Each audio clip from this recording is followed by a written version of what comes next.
Olá, boa tarde. Declaro aberta a presente reunião de audiência pública da Comissão de Administração e Serviço Público, convocada com o objetivo de discutir as condições de acesso e de trabalho das mulheres na gestão da educação pública federal. Essa audiência pública está sendo realizada em virtude da aprovação do requerimento número 6, de 2025, de minha autoria. Passo a ler os procedimentos a serem adotados na condução dos trabalhos. Cada palestrante disporá de 10 minutos para fazer sua exposição. Encerradas as apresentações, será concedida a palavra por 3 minutos aos parlamentares inscritos. Os palestrantes disporão de igual tempo para a resposta. Ao final do debate, cada convidado terá 3 minutos para as considerações finais. Informo que essa reunião está sendo transmitida ao vivo pela página da comissão ou pelo canal oficial da Câmara dos Deputados no YouTube. Após a audiência, as apresentações serão disponibilizadas na página da comissão. Faço agora o registro das convidadas que participarão dessa audiência pública, às quais faço um especial agradecimento. A senhora Flávia Cândida do Nascimento de Souza, que é secretária da Coordenação de Políticas para as Mulheres do Sindicato Nacional dos Servidores Federais da Educação Básica, Profissional e Tecnológica, SINASEF, a quem convido para compor a mesa.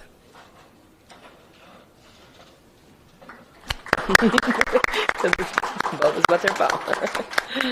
A senhora Graziele Nayara Felício Silvia, secretária adjunta da Coordenação de Políticas para as Mulheres do Sindicato Nacional dos Servidores Federais da Educação Básica, Profissional e Tecnológica, SINASEF, a quem também convido a compor a mesa.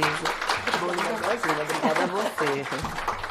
Senhora Ivanilda Oliveira Silva Reis, coordenadora-geral da Federação de Sindicatos de Trabalhadores Técnico-Administrativos e Instituições de Ensino Superior Públicas do Brasil, FASUBRA, a quem também convido a compor a mesa.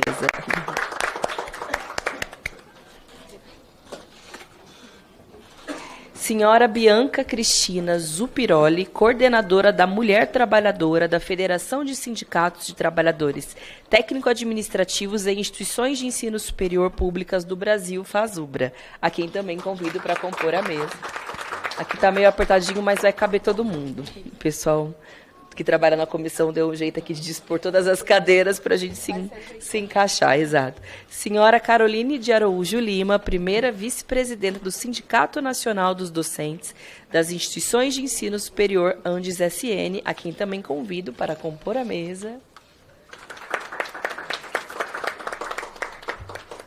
E, por fim, senhora Letícia Carolina Pereira Nascimento, segunda vice-presidenta do Sindicato Nacional dos Docentes das Instituições de Ensino Superior Andes, a quem também convido a compor a mesa. Eu queria agradecer demais a presença de todas as representantes na mesa, as pessoas das diversas entidades também que acompanham presencialmente e online. Há alguns meses a gente busca marcar, agendar essa reunião. Se eu não me engano, foi no mês de março ainda que ela foi pensada, gestada e agora ela vem se concretizando. Também tinha a ver com o tema dos calendários aqui da casa e das urgências 1000 que existem, mas nunca é tarde para que a gente possa encarar esse tema de frente, sobretudo diante de um setor que está sempre em movimento, sempre em luta e mobilização e que é indispensável para a garantia da qualidade, né, da educação do ensino federal no nosso país, mas que a gente sabe ainda enfrentam uma série de problemas cotidianos, seja de desigualdade salarial, às vezes de assédio, às vezes de acesso a espaços de comando, poder e decisão, ou mesmo a dificuldade de poder exercer a sua atuação sindical com as mesmas condições e as mesmas possibilidades que os companheiros homens também exercem. E, claro, há especificidades que dizem respeito a de que forma a educação de qualidade pode impactar na vida das mulheres trabalhadoras, considerando, enfim, que é um dos principais patrimônios, direitos que a gente tem no Brasil, mas que não necessariamente enfim, atende mulheres e homens da mesma forma. Haja vista a quantidade, por exemplo, de mulheres que ingressam, né, no ensino superior, muitas vezes público, federal, mas a quantidade que consegue chegar na pós-graduação, a quantidade que, inclusive, exerce a atividade docente e de que modo isso dá, inclusive, entre os técnicos, os trabalhadores, sejam eles de nível superior ou de ensino médio, ou seja, quem é que ocupa cada um desses postos. Então, acho que é um debate fundamental, porque no último período a gente teve muito, né, a presença de vocês aqui na Câmara, felizmente, em função das diversas lutas e mobilizações que foram travadas, depois de uma greve fortíssima que foi feita no último ano, toda uma mesa extensa de negociações, há muito recente a aprovação do projeto que, pelo menos a princípio, né, garante as conquistas desse processo de mobilização, mas a luta não pode parar e as reivindicações também não, por isso que eu fico muito feliz de ter uma mesa assim de mulheres, uma mesa tão diversa, tão qualificada e fundamental para que a gente desenvolva esse debate. Bom, então eu vou chamar agora, pela ordem, primeiro a senhora Flávia Cândida do Nascimento de Souza, por 10 minutos. Lá vou eu sendo a primeira, então. Vocês me ouvem bem, né? Não sei se esse microfone está um pouco distante. Tem um microfone de mão, de repente é mais fácil, porque está um pouco ótimo. Distante aqui. Se você preferir, claro. Acho que é mais fácil, né? Sim. Obrigada. Bom, vamos lá, então. Primeiro de tudo, eu queria agradecer a Sâmia por esse espaço. É extremamente importante a gente estar aqui, a gente ter a oportunidade de dialogar, ter a oportunidade de nos colocar um pouco e colocar a situação das mulheres dentro das instituições federais de educação, né?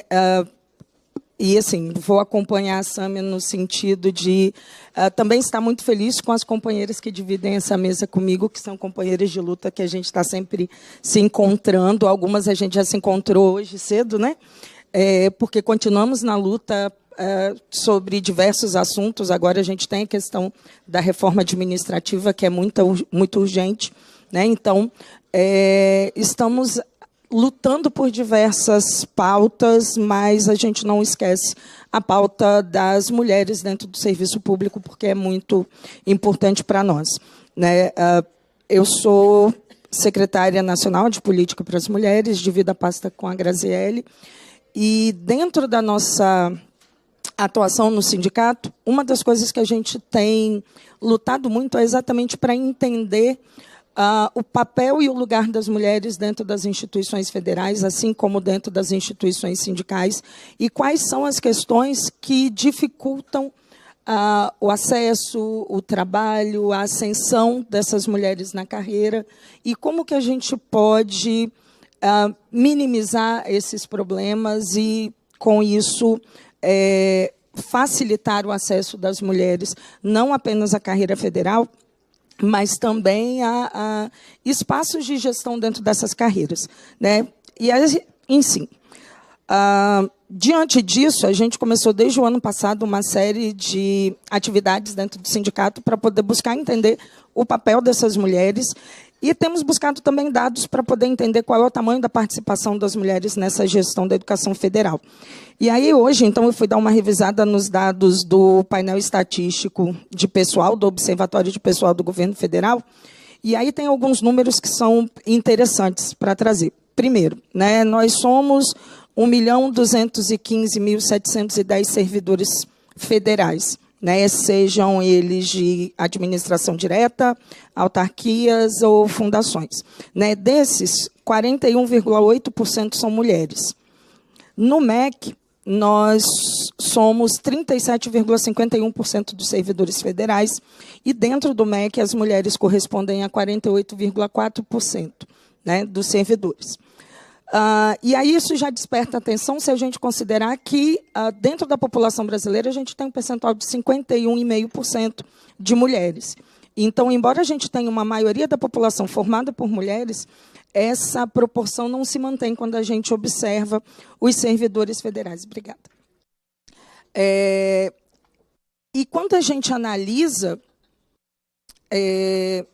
os dados relacionados a quem ocupa os cargos de gestão, seja as funções de gratificação técnica, né, as GTs, né, ou as funções de direção, né, as FGs e tudo mais, né, a gente percebe que esse percentual é ainda menor do que o percentual de mulheres dentro do serviço público. No MEC, nós somos 45,8% das pessoas que ocupam cargos de função gratificada e técnica, mas somos 43,9% das mulheres que ocupam cargos de gratificação de direção e assessoramento, né? Então, uma outra coisa que a gente percebe é que, à medida que a gente vai analisando cargos mais altos, dentro da hierarquia funcional, a gente tem menos mulheres ainda do que nos cargos mais baixos. E aí, se a gente considera que o MEC também tem as profissionais, né, as escolas de educação básica e tal, nas escolas de educação básica a gente tem uma participação maior de mulheres do que de homens, enquanto nas instituições de ensino médio, ensino técnico, profissionalizante, como os institutos e nas universidades, a gente tem uma diferença ainda maior no número de mulheres para menos, né? Se a gente for considerar os reitores de instituições federais de educação, a gente tem 33,3% de mulheres, que são hoje 36 mulheres reitoras, e enquanto são 72 homens, é o dobro de homens como reitores dessas instituições, né? E aí, é claro, isso tem algumas justificativas, né? E aí a gente tem justificativas que são das instituições e justificativas que as mulheres nos apresentam, e que a gente tem acesso a essas justificativas através das atividades sindicais que a gente vem fazendo, né? Então, normalmente, quais são as justificativas institucionais? Pouca formação específica das mulheres para a área de gestão, pouca experiência, então, se você nunca ocupou um cargo, você não vai ter oportunidade de ocupar aquele cargo, e falta de tempo para dedicação exclusiva que alguns cargos exigem, né? Então, essas são as justificativas apresentadas. E aí as mulheres apresentam quais justificativas, porque muitas vezes elas mesmas não querem estar nesses cargos, né? E aí, algumas das justificativas: ausência de estrutura nessas instituições para que mulheres que maternam, para que mães possam trabalhar em tempo integral e, inclusive, se dedicar ao trabalho de tempo integral. Então, nós não temos creches, não temos serviço de cuidado, e isso atrapalha muito a participação das mulheres. E aí você, como uma mulher mãe, sabe o quanto que, às vezes, isso é necessário. Além disso, a falta de apoio das instituições e dos colegas de trabalho, quando uma mulher passa a ocupar esse cargo. Mas o campeão de justificativas é o assédio, seja o assédio moral ou o assédio sexual. Junto com esse assédio, tem a questão da violência de gênero, né, que atinge todas as instituições, e as colegas que estão aqui vão poder confirmar isso junto comigo. E aí, então, a gente identifica algumas consequências no fato da gente ter poucas mulheres, que é exatamente por isso que a gente briga para ter uma participação maior nessas gestões, né?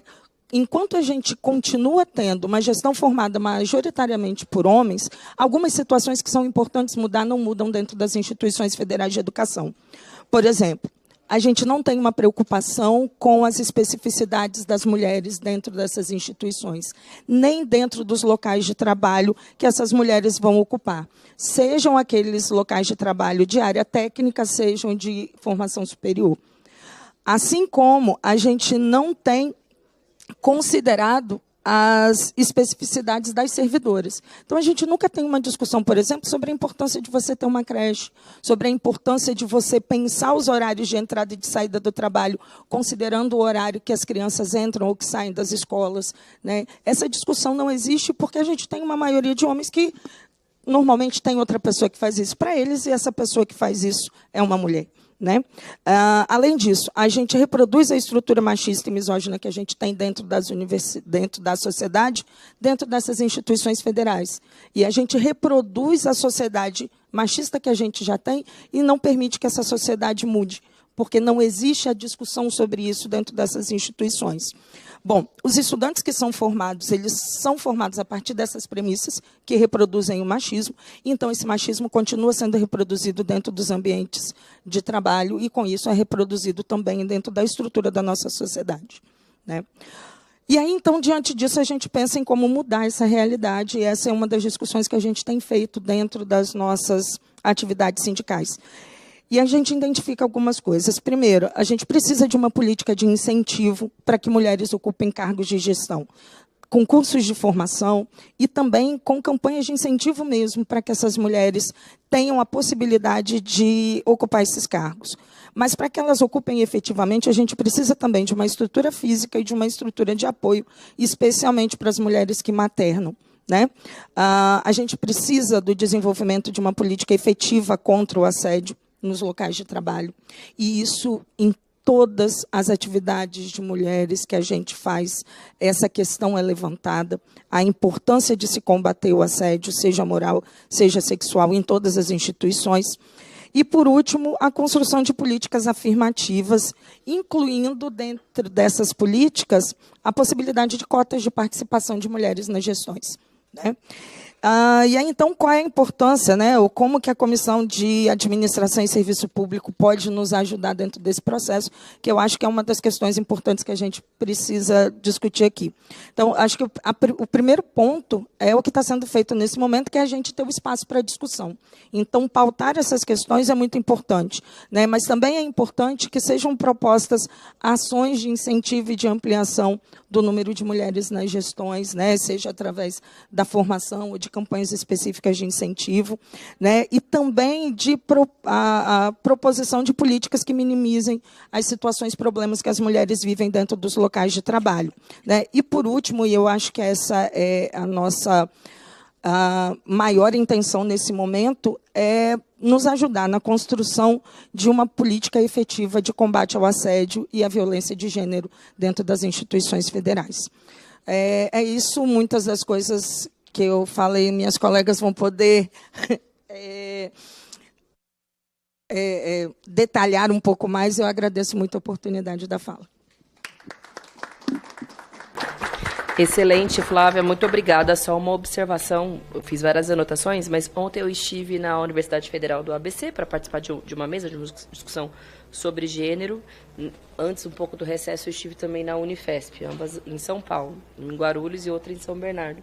E nos dois lugares, tanto as estudantes quanto as trabalhadoras me apresentaram o tema da maternidade. Acho que me falam disso também, porque sou mãe de um menino pequeno, de 4 anos, enfim. O motivo do atraso dessa audiência, inclusive, teve a ver também com esse tema, levá-lo ao médico, etc. O quanto os espaços das universidades, seja dos institutos federais, não são minimamente pensados assim, para o exercício da maternidade. E isso, sem dúvida, impacta no acesso a oportunidades dentro da lógica do trabalho, né? Mas, mesmo anteriormente a isso, assim, você não pensar o horário de entrada e o horário da saída, com quem fica a criança, não tem sequer um espaço, uma brinquedoteca minimamente. A Secretaria Nacional de Cuidados, ela agora criou uma política que se chama Cuidoteca, que são horários de contraturno para que as crianças possam ficar sob cuidados de outras pessoas, né, que não, enfim, a relação da parentalidade. Não se chama de creche, porque tem a ver justamente com contraturno, com horário noturno, etc. Então, tem uma outra lógica, né, uma outra forma de atenção a essas crianças. Mas aí esbarra num problema que é o problema geral do nosso país, que é a falta de orçamento. Então, é possível, a gente estava discutindo na Unifesp, vamos criar um espaço de uma cuidoteca. Para isso, precisa de uma emenda parlamentar, o que para mim não é problema nenhum, dá até para isso também. Mas, ou seja, você não consegue pensar isso como uma política pública que esbarra no problema do arcabouço fiscal. Se as universidades e institutos federais estão pedindo socorro para o seu funcionamento básico, muitas reitorias, diretorias, as próprias trabalhadoras querem, as estudantes, elas pleiteiam, elas almejam, elas sonham com espaço como esse. Mas aí esbarra num problema estrutural. Por isso que o debate sobre direitos das mulheres necessariamente tem a ver com o debate sobre uma agenda econômica, que é a mesma motivação do porquê não tem creche de forma universalizada no Brasil e tantos outros serviços. Enfim, eu estou falando dessa política da cuidoteca porque eu acho que é um tema a se pensar, a levar uma reivindicação que as trabalhadoras e estudantes das universidades e institutos federais podem se organizar. Na Unifesp tem um modelo, um piloto disso, hoje, se eu não me engano, na Universidade Federal Fluminense, em Niterói, se eu não me engano, e a gente está querendo levar isso para São Paulo também, a princípio ali na Unifesp, em Guarulhos, que já está mais avançado, mas é isso, colocar o nosso mandato, e claro, tenho certeza que também a secretária Laís Abramo teria toda a disposição de pensar um pouco isso para os demais espaços, e a ideia é construir, obviamente, articular junto com vocês, que é quem está ali, de fato, liderando, né, esse tema, junto às trabalhadoras das universidades. Mas, enfim, era só um breve comentário. Eu quero ouvi-las, na verdade, mas é que eu achei que valia a pena trazer isso para cá. Bom, agora eu vou passo a palavra para a Graziele Nayara Felício da Silva.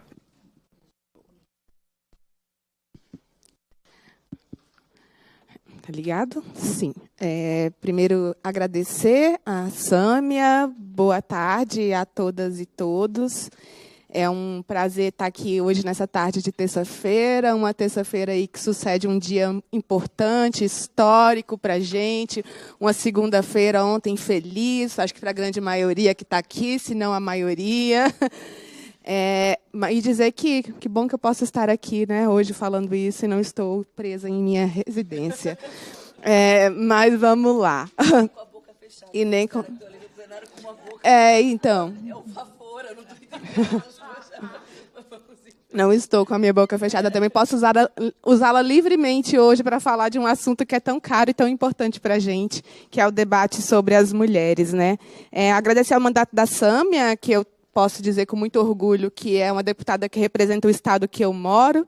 Não sou do estado de São Paulo, mas moro no estado de São Paulo. Então, é um prazer para a gente ter uma deputada como a Sâmia nos representando. E agradecer por abrir esse espaço para a gente estar aqui, né? A Sâmia também é parceira da gente lá no Sinasef São Paulo, no Instituto Federal de São Paulo. E eu tenho certeza que a gente vai poder sair dessa audiência hoje com bons encaminhamentos. Esse debate sobre mulheridades, né, usando aí um conceito que a nossa companheira Letícia está aqui, usa bastante, nas instituições federais de ensino, tem sido um debate muito caro para a gente no Sinasef, sobretudo aí nesse último período, porque não dá para a gente falar de um sindicato classista, combativo, sem a gente falar da importância do fortalecimento de mulheres. Quando a gente pensa mulheres no sindicato, aliás, no sindicato não, na rede federal de ensino, quando a gente vai olhar para a nossa base hoje, que é a base do PCCTAI e a base dos docentes EBTT, na base do PCCTAI, que é a maior do Serviço Público Federal, nós temos 18,52% de... aliás, voltando, a carreira do PCCTAI, né, a maior, 225.348. A maior carreira aí com 18,52%. Dessa carreira, nós temos 117.273 mulheres, mais de 50%. Na carreira EBTT, ainda nós, mulheres, não somos a maioria, né, mas ainda assim somos um número considerável. De 68.219, nós somos 30.591. Então, falar sobre o acesso das mulheres aos cargos de gestão e as condições de trabalho das mulheres tem também essa relação da gente ir muito na perspectiva do que a Bell Hooks fala muito, de que para a gente construir uma luta feminista, antes de tudo, a gente precisa construir uma consciência política que é para acabar com a opressão sexista. Então, não dá para a gente discutir o tema de mulheres sem entender quem são essas mulheres. E aí, na perspectiva de entender quem são essas mulheres, a gente precisa lembrar que as mulheres que estão nas instituições federais de ensino hoje têm gênero, têm raça, têm etnia, têm orientação sexual, e a gente precisa pensar na construção de políticas de acesso, permanência e êxito nos cargos de gestão, a gente também contemplar essas diversidades.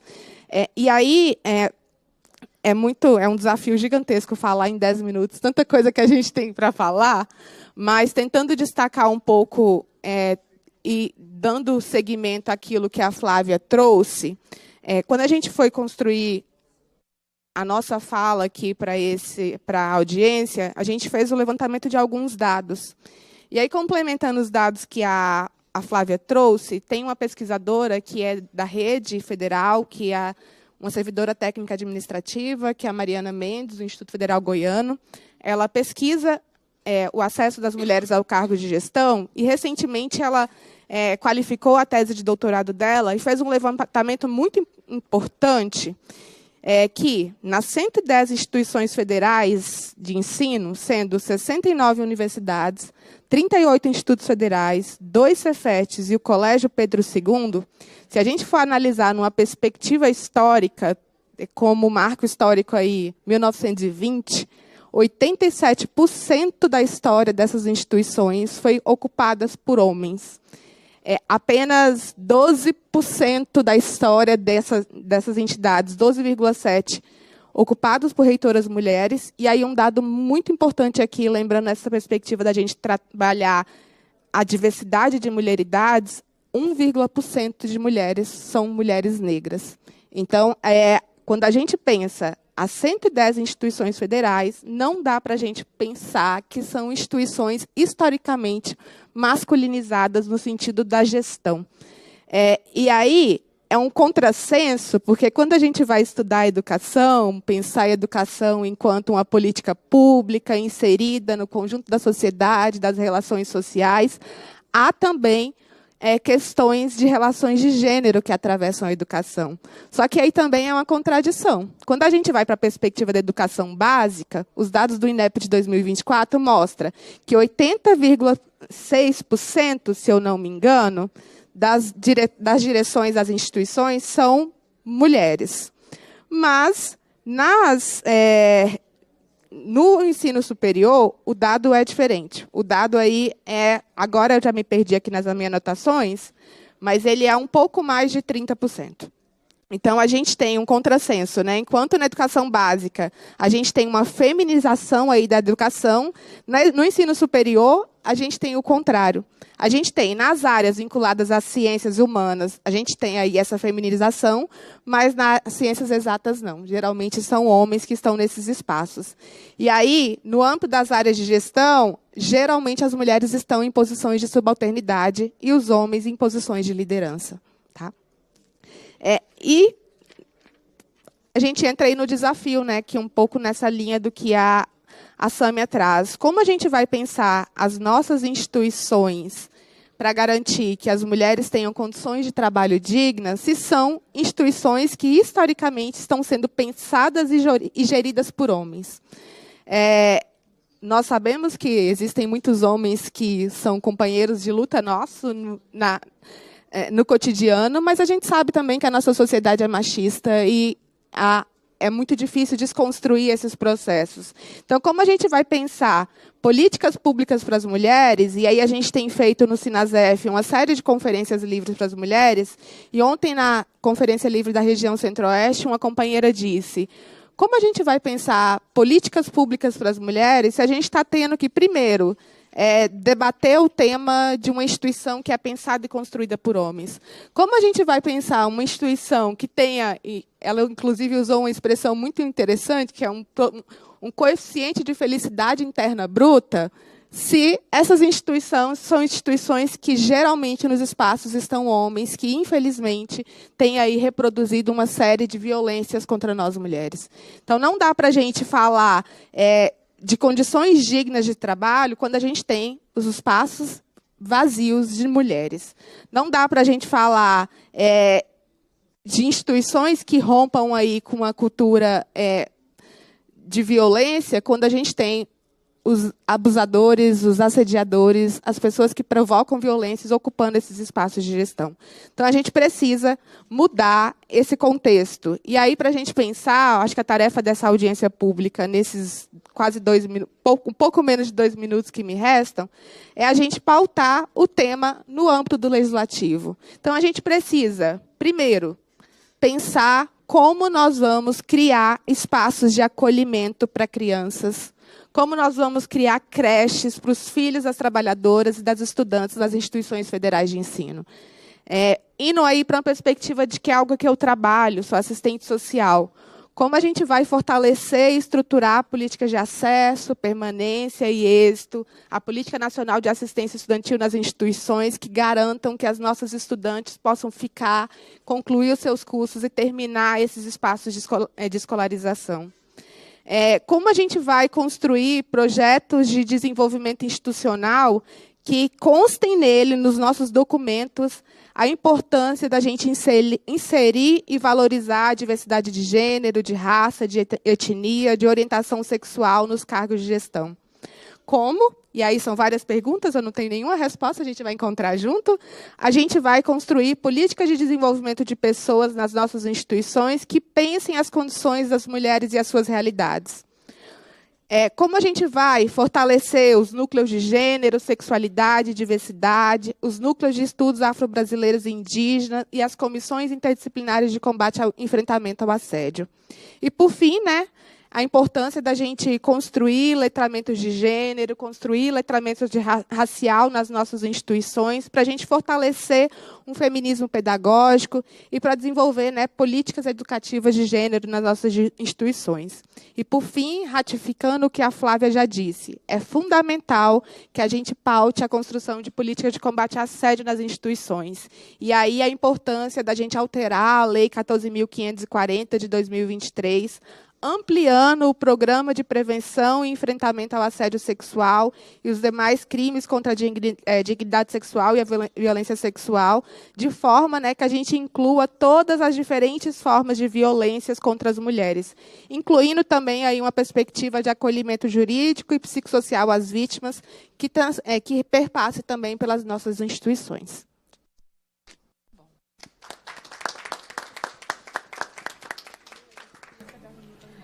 Muito obrigada. Agora eu passo a palavra à senhora Ivanilda Oliveira Silva Reis. Estou mais acostumada com isso. Boa tarde a todas as pessoas no presente, no virtual. Quero aqui saudar as companheiras da FASUBRA que estão aqui no plenário, estão no plantão, os companheiros também. Falar do prazer, do privilégio, do meu orgulho de estar nessa mesa, como foi colocado aqui, nós somos mulheres que estamos à frente nessa luta. E contar com a deputada, com a Sâmia, para transformar essa nossa luta em projeto, em trazer para esse espaço de construção, é muito importante. Então, nosso agradecimento por esse espaço. Eu estou na coordenação geral da FASUBRA e dessa federação que eu também tenho imenso orgulho de representar. Uma federação com 47 anos, que, pela primeira vez, tem à frente dessa federação 3 mulheres, resultado de muita luta dessas 3 mulheres, e eu sou uma dessas mulheres, e a primeira mulher negra retinta nessa federação. Então, é um orgulho muito imenso de estar nessa federação, uma federação que conquistou aí cota para as mulheres na direção. Então, a gente vem de uma luta intensa de ter representatividade enquanto federação. E aqui também destacar que a gente está começando o Agosto Lilás, então um momento também um momento importante da gente fazer essa discussão. Todos os momentos, todos os dias é importante, mas ainda mais quando a gente tem um mês para falar de toda a opressão que a gente sofre. Fui buscar, e como as companheiras já colocaram, algumas informações, mas quero começar aqui falando da universidade em que eu milito há quase 40 anos. E aí eu fui rever algumas coisas. E a minha universidade tem 115 anos, e só teve uma reitora até agora. E eu fui lá ver, pesquisar o período. Então, levou 103 anos para a minha universidade ter a primeira mulher reitora. E ela começa como vice, porque também depois eu vou falar um pouco disso, esse papel de vice. Ela começa como vice e consegue chegar, depois de 103 anos, a reitora na universidade. E eu tinha uma relação de conversar muito com ela, a gente teve um momento de luta das mulheres, e ela falava da dificuldade que ela tinha estar na gestão como reitora. Cercada de homens, poucos naquela gestão central eram mulheres, um número muito reduzido de mulheres, e ela falava da dificuldade. Às vezes ela falava assim, eu tenho certeza, se fosse um reitor, eles não falavam o que falam para mim. Então, aquela reitora teve muita dificuldade e até adoeceu, também tem esse adoecimento das mulheres. Ela teve um câncer já no final do mandato, teve que sair antes do final do mandato, e ela fala isso. Isso foi muito por conta do que eu passei para ser gestora dessa universidade. Foi tão doentio que ela se afastou de todo, ela era de movimento, participava. Então, eu posso avaliar o quanto ela sofreu. E aí, resgatando, continuando falando dessa universidade, que é a Universidade Federal Rural do Rio de Janeiro, hoje a gestão, e aí a gente evolui, né? A nossa luta intensa na universidade muda um pouco essa realidade, não de gestão, de reitoria, continua não tendo nenhuma mulher depois da Ana Dantas como reitora. Mas a gente muda o quadro, hoje a gente tem uma trans, pela primeira vez na gestão, na pró-reitoria dessa universidade, mas mesmo assim a gente tem um número de 16 pessoas na gestão central. Dessas 16 pessoas, somente 6 são mulheres. Dessas mulheres, aí tem outro viés aqui, são as técnico-administrativas. Se é difícil para mulheres ocupar esse espaço, técnico-administrativo é mais difícil, para mulheres negras ainda mais difícil. Então, só 3 dessas são técnicas e nenhuma são negras de fato. Tem parda, né, mas negra retinta nenhuma. Nós só tivemos no quadro uma mulher negra na gestão da universidade. 115 anos de universidade. E isso é uma realidade muito perversa. Por que essas mulheres, né, não conseguem chegar, né, não conseguem ocupar esse espaço? Isso me fez refletir dessa realidade, continuando falando da realidade que eu vivo dentro da universidade. Há uns 15 dias atrás, no Conselho Universitário, teve homenagem a uma mulher que aposenta, depois de muitos anos dentro daquela universidade, conseguiu sair de vice, né, para ser diretora de um departamento importante da Pró-Reitoria de Gestão de Pessoas, que é o departamento pessoal. E aí teve um grande agradecimento, né, pautado no Conselho Universitário, uma homenagem a ela. E tinha uma frase assim, que eu não vou esquecer da frase de um homem, né? Criou 2 filhos sozinha, e eles estão hoje bem encaminhados. Mas ela nunca abandonou a responsabilidade dela. Não tinha hora para sair do serviço. Estava sempre à disposição para atender. Ela estava sempre presente aqui. Quero dar meus parabéns. E aí, junto com isso, ele relata que encontrava ela altas horas da noite, indo para casa, e ele elogiando isso, né, de todo o trabalho dela, e ele já foi pró-reitor, ele destacou essa responsabilidade dela, que tinha a responsabilidade de criar os filhos, como mãe solo, mas não abandonava o trabalho. Eu fiquei pensando, eu falei, gente, que sacrifício essa mulher fez para poder merecer chegar ao cargo, porque ela ficou durante muitos anos como vice, né, de um homem. E aí o reconhecimento que ela tinha, entre outros, era esse, de que ela fez muito sacrifício. E ela se orgulha disso, ela fala isso com muito orgulho, porque ela aprendeu que o correto era isso, né? Ela se sacrificar para poder chegar onde ela chegou hoje. Então, é o tempo todo assim, né? Então, o que nos coloca, né? O que nos dificulta e cria essa dificuldade que já foi colocada aqui, para que a gente chegue a uma gestão, a gente galgue degraus quando entra nessa universidade e depois, né? Como é que a gente chega lá? Então, as dificuldades são muitas, né? Tem posições assim, fulano é ótima, mas acho que ela ainda não está preparada. E aí o número de vice... parece que é uma preparação, né? Você está boa, você é ótima, mas ainda não é o seu momento. Você vai ser vice de um homem. Para você, essa que eu falei da reitora, ela foi vice durante muitos anos. Você vai ser vice de um homem para depois você conseguir chegar lá. Aí você vai ter que fazer seu esforço. Então, aí você já se coloca num patamar de fazer muito esforço para você conseguir chegar até... se preparar com aquele homem para chegar naquele lugar, né? Você precisa ter pulso forte. Quando é um homem que tem um pulso forte, está correto, ele é gestor. Quando são as mulheres, é desequilibrada, é grosseira, é autoritária. Então, exigem que você tenha um pulso forte, você precisa ter, mas quando você tem, você é desqualificada justamente pelo que exigiu que você tivesse. A dificuldade de estar nesse espaço, né, a baixa representatividade, a falta de mulheres em cargo de liderança dificulta a identificação de modelos. Então, quando a gente não se vê naquele espaço, quando dentro de uma universidade os estudantes não vê as mulheres naquele espaço, isso só tende a dificultar ainda mais estar nesse espaço, né? Aqui também foi colocado isso, dos ambientes pouco inclusos, né? As normas organizacionais e as práticas que não consideram a necessidade das mulheres. Criam várias barreiras. Aqui não é lugar para trazer criança. Quantas vezes a gente já ouviu isso, né? É a coisa mais natural de falar. Aqui não é lugar para trazer criança. E não é mesmo, porque aquele lugar não foi preparado para receber as crianças. Aquele lugar não foi preparado para nos receber enquanto mulheres. Ainda mais as crianças. Então, é mais difícil ainda.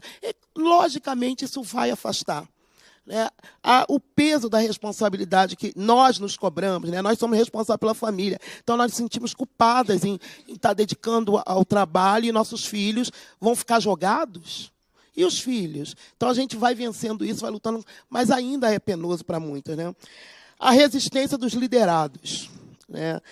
Vem aí muito fala, vem essa mulher mandar. Quem que ela pensa que ela é? Porque é muito difícil para aqueles homens que estão nesse espaço, em maioria, ser liderados por uma mulher. Então, essa mulher ela tem uma dificuldade muito maior de se impor naquele espaço.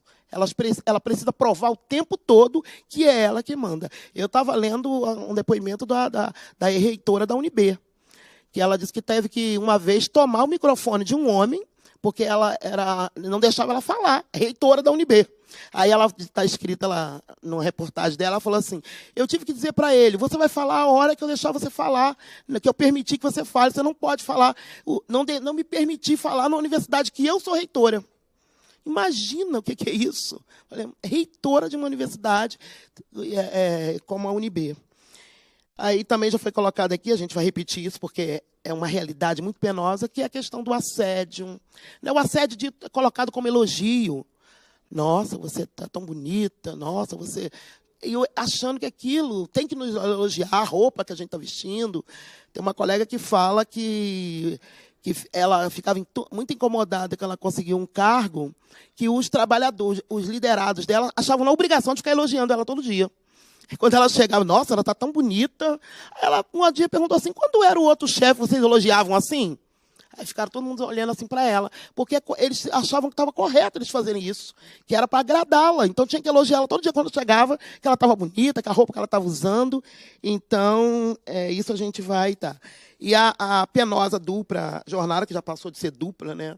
A gente nem sabe mais qual é a jornada, que isso nos penaliza o tempo todo. Bianca está me catucando aqui, já estou acabando, Bianca. E aí, rapidamente, o que é necessário para mudar essa realidade e garantir a equidade no espaço de liderança? Assim como a Grazi, também não trago resposta pronta. Né? Acho que nenhuma de nós. Mas é o que já foi colocado. A política, por exemplo, a política do cuidado. Né? E aí é importante garantir essas políticas. Tem uma discussão muito importante feita aqui, né? Um avanço grande feito aqui nessa casa, mas precisa implementar, precisa ser realidade, porque isso vai fazer com que essas mulheres tenham condições de realmente ter essa forma de garantir aí o espaço na sociedade que tanto merecem. É revisão das normas organizacionais, criar ambientes de trabalho mais inclusivos, mais flexíveis, implementar programas que incentivam o desenvolvimento de lideranças femininas, como foi colocado, né? Precisamos fazer isso. Promover uma cultura de diversidade, valorização e participação das mulheres, promover a igualdade salarial. E aí outra coisa assim que a gente não percebe, né? A gente acha que no serviço público todo mundo é igual, né? Todo mundo igual no serviço público, mas não é. A diferença salarial ela está colocada no serviço público quando as lideranças estão com os homens. Então, os cargos de confiança estão com os homens, então o FG está tudo lá com os homens, a grande maioria com os homens, então sim, tem uma diferença salarial. Os melhores cargos na universidade estão com os homens. Então, tem diferença salarial, sim, no serviço público, e parece que não tem, né? Incentivar a discussão sobre a dupla jornada de trabalho, só em reconhecimento, né, que a gente tem que impor, tem sim uma dupla jornada, uma tripla jornada, ou qual a jornada que for para mulheres, porque ainda hoje a gente ainda é responsável e é cobrada pela educação dos filhos e pelo cuidado da casa. Política para combater todas as formas de opressão, né? Que isso faz parte sempre da nossa luta e a gente precisa, senão, sem isso não tem, essa luta não tem igualdade. Então, agradecer mais uma vez esse espaço e dizer que nós, mulheres, estamos intensamente fazendo a luta e precisamos de apoio, né, para poder implementar essas lutas e fazer com que elas se tornem realidade de fato, para que a gente exija. E não só elas se tornem lei, mas que a gente faça as cumprir.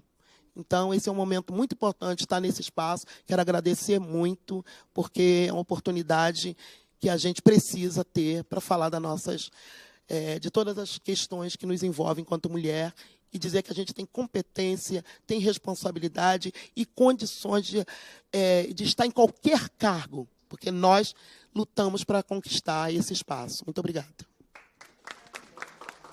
Muito obrigada, Ivanilda. Agora passo a palavra para a senhora Bianca Cristina Zupiroli. Boa tarde a todas, e vou dizer a todas porque somos maioria. Passamos muitos anos como todos. Obrigado, Sâmia, por esse espaço, né? E agradeço em dividir esse espaço com as colegas das entidades co-irmãs, né? Acho que muito foi trazido, então vou tentar fazer um recorte, né, dentro daquilo que eu tinha pensado. Como coordenadora da Mulher Trabalhadora da FASUBRA, a FASUBRA vai um pouco além do ensino federal. Ele engloba também as estaduais e as municipais. E aí, quando comecei a pensar nessa audiência, eu passei a pensar em cima do meu recorte, que sou servidora da Universidade Estadual de Campinas. Então, fui, né, muito nesse olhar. Mas aqui, escutando as colegas, a gente começa a perceber o quanto a divisão sexual do trabalho está imposta, né? Ela é capital, ela é domínio ideológico, social, colonial, só olhando a parede, gente. Está ali os presidentes da Comissão de Defesa do Consumidor, Meio Ambiente e Minorias. E somos a minoria. Né? Temos apenas 2 representantes só nesse recorte desta casa. E a gente se orgulha em dizer que estamos, né, ano a ano, aumentando o número de parlamentares, estamos aumentando, mas às vezes eu fico com uma sensação de que a gente só está cumprindo a cota daquilo que a lei nos coloca, né? Mas, se a gente olhar, né, observar para as universidades, né, e nesse recorte de domínio ideológico, social, a gente está com isso nos cargos de gestões, como foi falado. A Unicamp não é tão antiga quanto a Universidade Federal do Rio, tem 59 anos, e a gente teve 13 reitores homens. E não tivemos nenhuma mulher, nunca. Já tivemos uma vice, mas reitora, né, foi como a colega colocou, vice nos cabe. A gente chega a ocupar o cargo de pró-reitoria, de graduação, porque, né, a pedagogia é um lugar da mulher, né? O radical da palavra diz, né, do cuidar. Então, em 2017, é a partir daí que começa a mudar a gestão na universidade, começa a ter alguns cargos de pró-reitoria. Ainda nesse recorte muito da docência. Como nós somos da FASUBRA, então vou trazer mais um recorte técnico, né? Para os técnicos administrativos ocuparem esse lugar de supervisão, de gerência, é muito complicado, porque isso é um cargo indicado. E acredito que não seja só na minha universidade. Mas lá em 2021, teve uma luta muito grande e a gente conseguiu levar para o Conselho Universitário uma normativa que regulamentava a ocupação desses cargos através de uma seleção de edital interno. Então, onde tivesse a vaga, independente do instituto, do local dessa vaga na universidade, ele tinha que abrir um edital interno com atribuições e requisitos mínimos. Esse edital deixava com que qualquer técnico administrativo que se entendesse capaz de ocupar aquela vaga de gestão poderia se candidatar e depois era passado por uma avaliação de habilidades e competências pelo RH. Isso foi uma forma, uma ferramenta que a gente deixou mais justo o acesso aos cargos, mas não é em todo lugar que é cumprido. Então, mesmo sendo uma ferramenta instrumentalizada pela universidade, ainda não é todo instituto que ocupa. Então, eu acredito que a gente precisa começar a pensar nas políticas públicas como instrumento, né? Quais ferramentas a gente pode trazer? Essa seria uma, talvez, ter uma ferramenta que sirva para todas as instituições de ensino. Uma outra que estamos na luta, mas ainda não conseguimos passar como normativa, é que quem respondeu ou está respondendo a alguma denúncia de assédio dentro da universidade não pode ocupar cargo de gestão. Afinal, se, né, eu sou assediador, como é que... Porque muitas vezes o assediador cai para cima. Né? A gente já viu isso muito acontecer na universidade. A pessoa... você está dando problema nesse setor, então vou tirar você daqui e vou levar você para uma gerência, para uma supervisão, mesmo que seja o supervisor do almoxarifado, que você vai ficar trancado lá sozinho. Se assedia e ganha uma gratificação. Então, isso não está certo. Mas pensando nas condições de trabalho de uma forma geral e puxando um pouco a sardinha para o meu lado, que sou psicóloga, eu não consegui trazer dados concretos assim, né, do nosso recorte do ensino, mas olhando para os dados da Previdência Social, hoje os afastamentos por questão de saúde mental encontram-se no 3º lugar do ranking geral. E no serviço público, ele é um dos principais fatores de afastamento. Então, o que está acontecendo, né, conosco dentro dessa realidade, né? De acordo com a literatura, o ambiente e as condições físicas, assim, o local de trabalho, a tarefa do indivíduo, as relações interpessoais, o gerenciamento das suas tarefas, ele afeta diretamente a saúde mental, assim como as nossas preocupações com a vida privada. Então, dependendo do ambiente que eu tenho, eu já saio aí com um adoecimento mental de brinde. E indo um pouquinho além, se a gente pensar no universo feminino, que já está intrínseco, que o cuidado do lar, né, das responsabilidades laborais são nossas, e a gente precisa, né, não ser boa, mas ser excelente para ser promovida, então a gente já sai com uma sobrecarga mental naturalizada. A gente já nasce com ela, tipo, esse presente é seu. Então, diante desse panorama, eu acho que é fundamental a gente fortalecer, né, a flexibilização de jornada, principalmente para as mães atípicas, porque a gente tem isso como lei e, muitas vezes, as servidoras têm que entrar com um processo judicial para conseguir o direito, né, de exercer a sua flexibilização de jornada, algo que já é garantido. E, mesmo assim, eu tenho que brigar. As 30 horas, que é uma luta na universidade, né, e avançar nessa produção de dados. Então, a gente, né, a colega Flávia conseguiu uns dados, Grazi conseguiu outros, Ivanildas traz outros. Tentei trazer, mas esses dados estão muito espalhados. A gente não tem um levantamento, de fato, daquilo que nos adoece. A gente tem um recorte da Universidade A, da Universidade B, mas a gente não consegue trazer isso como um todo. Antes de finalizar, vocês estavam falando da creche, e aí eu vou, né, trazer aqui uma luta muito antiga da Unicamp, e a gente conseguiu esse espaço, né, o espaço da DEDIC. Ele tem a creche a partir dos 6 meses e vai no contraturno até os 14 anos. Foi uma luta muito difícil.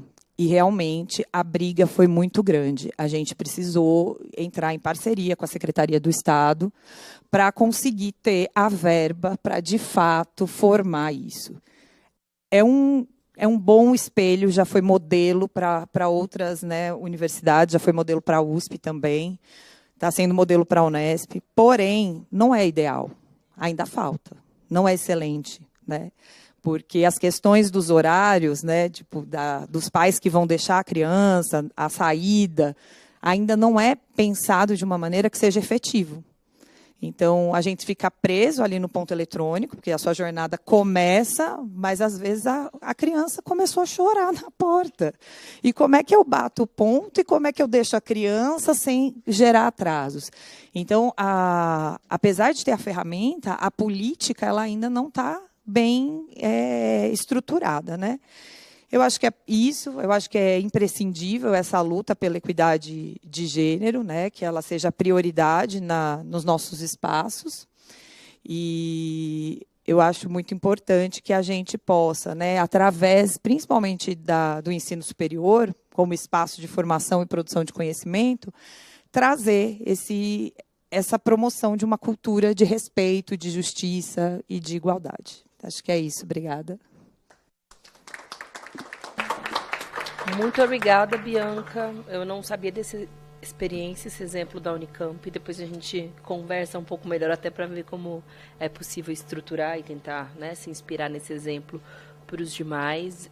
Você mencionou o tema da flexibilização de jornada para as mães atípicas, que, apesar de ser lei, de fato não é implementada. A gente tem um instrumento, tanto no mandato quanto na comissão, de requerimentos de informação para que, enfim, os órgãos públicos nos concedam, né, os dados, ou seja, quantas mães tiveram acesso a esse direito, se algumas não tiveram, qual a motivação. Acho que é importante a gente, a partir daqui, tirar isso como encaminhamento.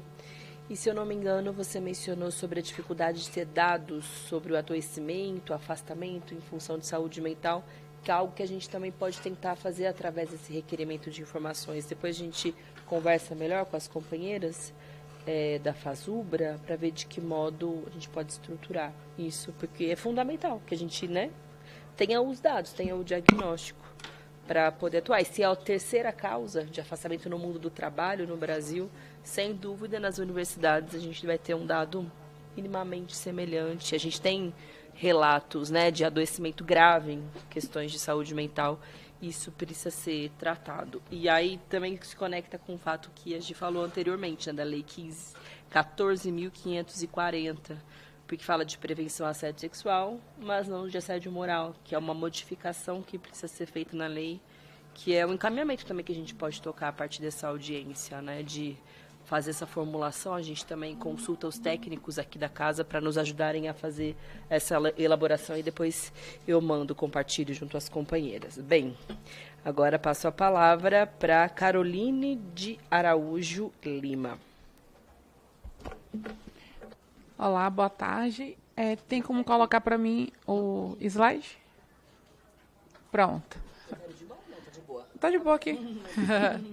Boa tarde, gente. Tudo bem? Eu sou Caroline Lima, sou professora da Universidade do Estado da Bahia. Estou aqui como primeira vice-presidenta do Antissindicato Nacional e vamos conversar um pouco sobre quais são as condições de trabalho, né, que nós, mulheres, temos nas instituições federais, né?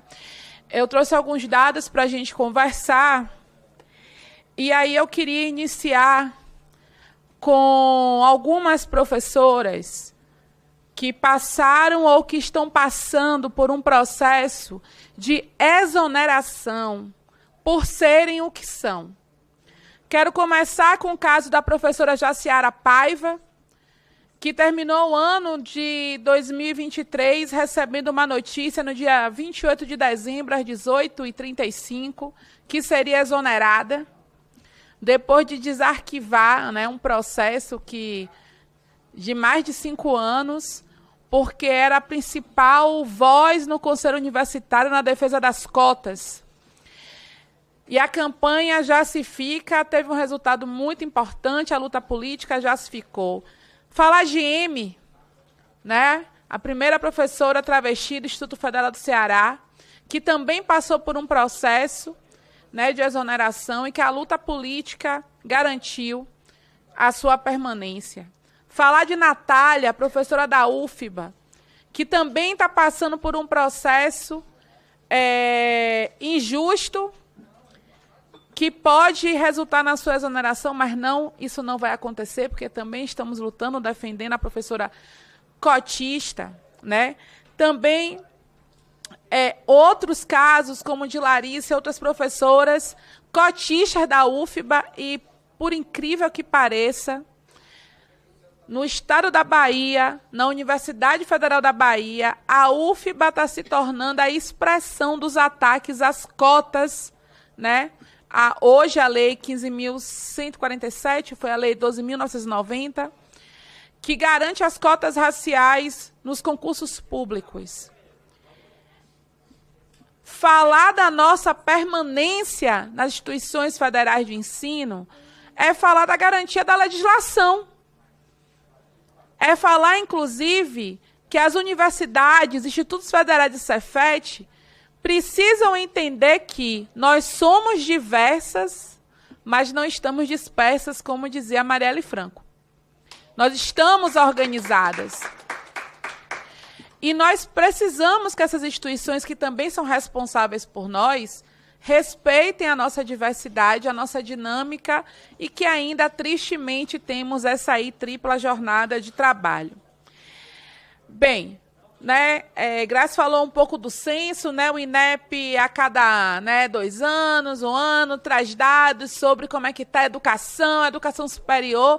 Apesar do IBGE dizer que nós somos maioria, nós ainda não somos maioria na educação superior. Na educação básica é interessante, nós somos. Inclusive, a educação básica ela é vista como um espaço feminino. Mas quando a gente vai ver direção de escola, quando a gente vai ver as direções de escola, inclusive da educação pública, estadual e municipal, a maioria não são mulheres. Os espaços de direção ainda não são ocupados por nós. O dado do Censo de Educação Superior, né, colocou o seguinte, que 58%, né, desse público da educação superior são de mulheres, mas nós estamos ocupando 72,5% das licenciaturas. E as áreas de conhecimento que nós estamos, isso é bem interessante, educação, saúde e bem-estar, e ciências sociais, comunicação e informação. Isso tem muito a ver com aquilo que a Débora Diniz chama atenção sobre a economia do cuidado.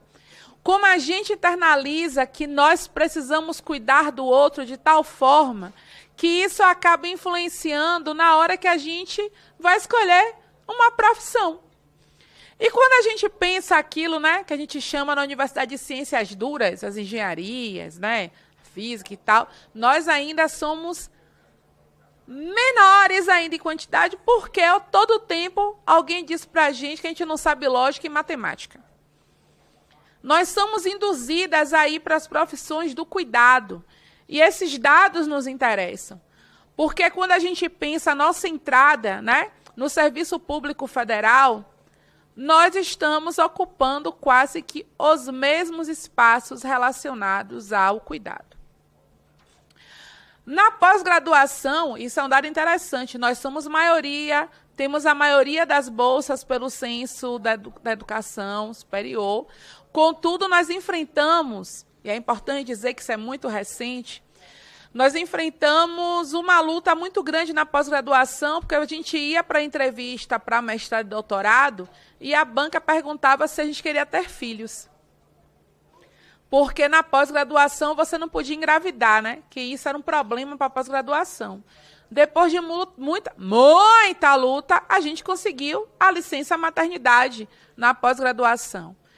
Mas ainda nós temos muitas companheiras que estão na pós-graduação, inclusive professoras que são professoras concursadas, que estão fazendo doutorado, que preferem não pedir a licença, porque isso pode prejudicar o programa. Porque a gente, inclusive, ainda se sente responsável, né, pelo programa e muitas das vezes acha que engravidar é um problema. Então, isso também é algo que foi construído historicamente. Então, essa construção histórica desse nosso lugar no mundo reflete no mundo do trabalho e principalmente nas instituições federais.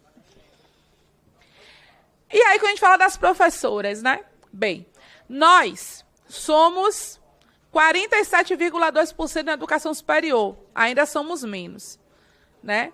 Outro dado importante, quando a gente pega o censo do INEP da educação superior, é um censo binário, porque não fala, né, da população LGBTQIA+, né? Muito difícil pensar também dados das pessoas com deficiência nos meus...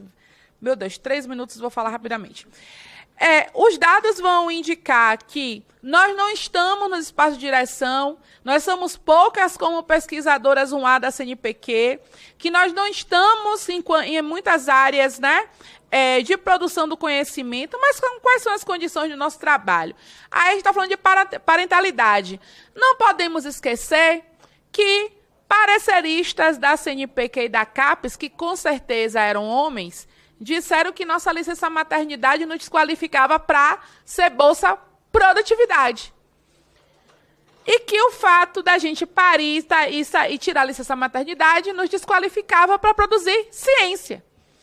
Nós tivemos que fazer um movimento muito grande para mudar esses pareceres. Isso significa dizer que a maternagem ainda é uma invenção de que só a gente tem que maternar e cuidar, e quando a gente decide ser mãe, tem que sair do espaço público. E isso se refletiu nesses pareceres. Para além disso, o mundo do trabalho, pensando em institutos federais, as instituições federais, é um espaço violento. Os dados, inclusive, do Instituto Patrícia Galvão traz isso. 76% das trabalhadoras já relataram ter sofrido violência e assédio no trabalho. E 92% das pessoas entrevistadas concordam que são as mulheres que mais sofrem violência. Então, o mundo do trabalho é violento porque essa estrutura patriarcal, machista e misógina se incomoda porque nós estamos no espaço público. E aí eu trouxe esses dados da pesquisa da professora Milena Barroso, que são fantásticos. Ela pega como recorte só o estado do Amazonas. Mas é um dado interessante, porque ela vai fazer o levantamento de que se estudantes técnicos das técnicas e professoras sofreram algum tipo de assédio, se teve algum encaminhamento. Os dados nos mostram que a maioria das mulheres preferem não registrar a ocorrência, não fazer o registro formal porque acham que não vai dar em nada. Outras que a ouvidoria não encaminham. Então, o que a gente tem nas nossas instituições federais? Ainda um descaso para resolver questões relacionadas ao assédio moral e o assédio sexual e outras violências. E esses dados da pesquisa da professora Milena e professora Raíssa são importantes para que a gente observe que as nossas instituições estão despreparadas, mas a gente precisa provocar isso. Um outro dado, aí eu trouxe aqui, né, de professor de filosofia que foi exonerado, professor de ciências que foi exonerado, professor da veterinária que foi demitido, porque tentaram estuprar, assediar estudantes e professoras nas universidades. Nossos colegas. Então, o assédio pode ser tanto horizontal quanto vertical. E o fato de ter ocorrido essas exonerações, desses casos que eu trouxe aqui, um recorte, foi porque houve luta política, porque as universidades tentaram colocar para debaixo do tapete, porque não sabiam o que fazer, porque não tem resolução. E aí é importante a gente dizer que enquanto a gente não colocar o dedo na ferida, várias professoras vão pedir exoneração, porque não vão conseguir continuar no ambiente de trabalho.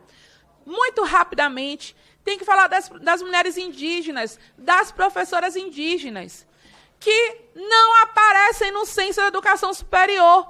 Não aparece, primeiro, porque a legislação que foi alterada, que ampliou a lei de cotas, que colocou dos 30%, 2% para professores e professoras indígenas, caiu agora no sorteio que o MGI colocou aí para a gente, que Letícia vai falar melhor do que eu. Quer dizer que agora é sorte a gente entrar nas instituições federais. E as pessoas com deficiência? O censo, que foi feito ainda no governo do inelegível, que está preso na sua domicílio, que tem tornozeleira eletrônica, simplesmente tratou os dados das pessoas com deficiência com tanto desdém que mal colocou quantos eram homens e quantos eram mulheres. E esses dados mostram também que menos de 1% dos professores e professoras de educação superior das instituições federais são PCDs. E quando entram, as universidades acham que a garantia das suas condições de trabalho é problema do professor, da professora com deficiência e não da instituição. Estou correndo, viu? Então, para concluir, o que é que esses dados apontam? Das relações de gênero, o perfil da categoria docente parte de uma perspectiva binária, desconsiderando sexualidade. Relações de poder, as desigualdades de gênero, raciais e o capacitismo estão presentes.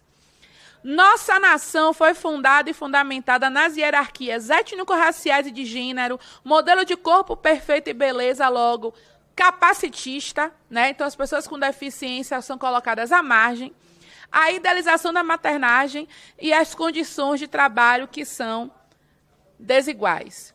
E aí, o que fazer? Nós, do Antissindicato Nacional, estamos fazendo um esforço. Campanhas, cartilhas, e agora criamos um protocolo para entregar nas universidades para dizer, olha, já que você não enfrenta o assédio porque diz que não sabe o que fazer, temos aqui uma proposta.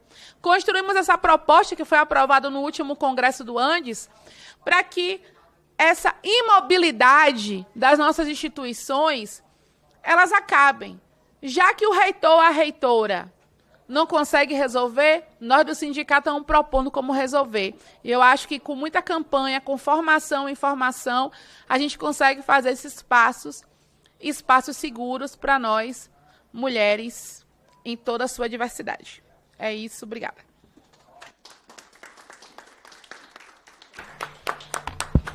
Muitíssimo obrigada, Carol. Aqui na Câmara, a gente conseguiu aprovar o PL 2825 de 2022. Agora ele está no Senado e na próxima semana a gente deve se reunir com a coordenadora da bancada feminina no Senado, que é a professora Dorinha Seabra, para que ele possa avançar. E ele é um projeto que pensa uma política de prevenção à violência de gênero nas universidades. Ele foi aprovado aqui na Câmara até com certa tranquilidade, assim, a princípio, enfim, alguns parlamentares da extrema-direita colocaram reparo uma coisa ou outra, mas avançou bem. E a nossa expectativa é que ele possa também avançar no Senado, principalmente agora nesse mês de agosto, que é voltado para a temática de enfrentamento à violência. Qual que é o nosso maior entrave? É para que se entre na prioridade mesmo da pauta ali do Senado. E é claro que quando você conquista uma lei, ela não resolve todos os problemas. Aqui foram mencionadas várias leis que, enfim, os problemas seguem. Mas queira ou não, é um instrumento, né, para que você oficialize que haja esse espaço. E o nosso mandato está construindo uma espécie de uma nota, um manifesto bem enxuto, assim, sem muito detalhamento, pedindo para que esse tema possa avançar no Congresso Nacional. E depois eu quero tomar a liberdade de poder apresentar para vocês, representantes das entidades, se não, enfim, não topam ser parte desse esforço, dessa força-tarefa, para que o Senado possa também pautar, que a gente conseguiu na Câmara, foram 2 anos, na verdade, 2 anos de luta que a gente conseguiu aprovar no final do ano passado, e agora está lá no Senado ainda meio paralisado. Mas, enfim, em outro momento eu apresento para vocês, porque nessa reunião da semana que vem a gente espera que a coisa caminhe minimamente, porque eu acho que pelo menos é mais um marco legal de luta mesmo dentro das universidades para que se pleiteie, né? Para que haja espaços de acolhimento, espaços oficiais de denúncia, de ouvidoria, também prevê esse tema de afastamento, pelo menos de uma sanção, nem que seja provisória, né? Para aqueles que são identificados como abusadores, assediadores, enfim. Os detalhes eu compartilho com vocês depois, mas é porque me lembrei também desse tema que eu acho que tem a ver com parte dos debates, né, que a gente está fazendo aqui na nossa audiência hoje. Bem, agora, por fim, eu passo a palavra para a senhora Letícia Carolina Pereira Nascimento.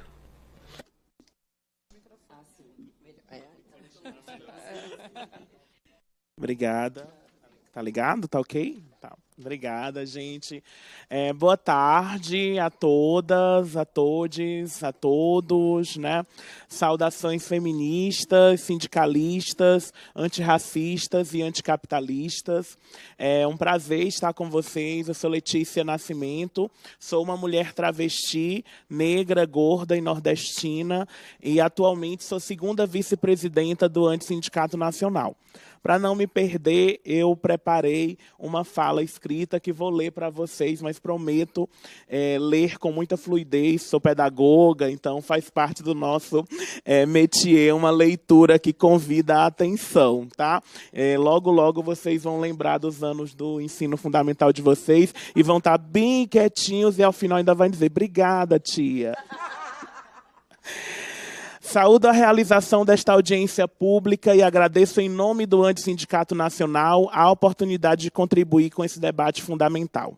Falar sobre as condições de acesso, de trabalho das mulheres na gestão da educação pública federal exige reconhecer de forma contundente que as desigualdades de gênero, raça e classe estruturam de maneira violenta o cotidiano das servidoras públicas, em especial das docentes de universidades, institutos federais e Cefetes.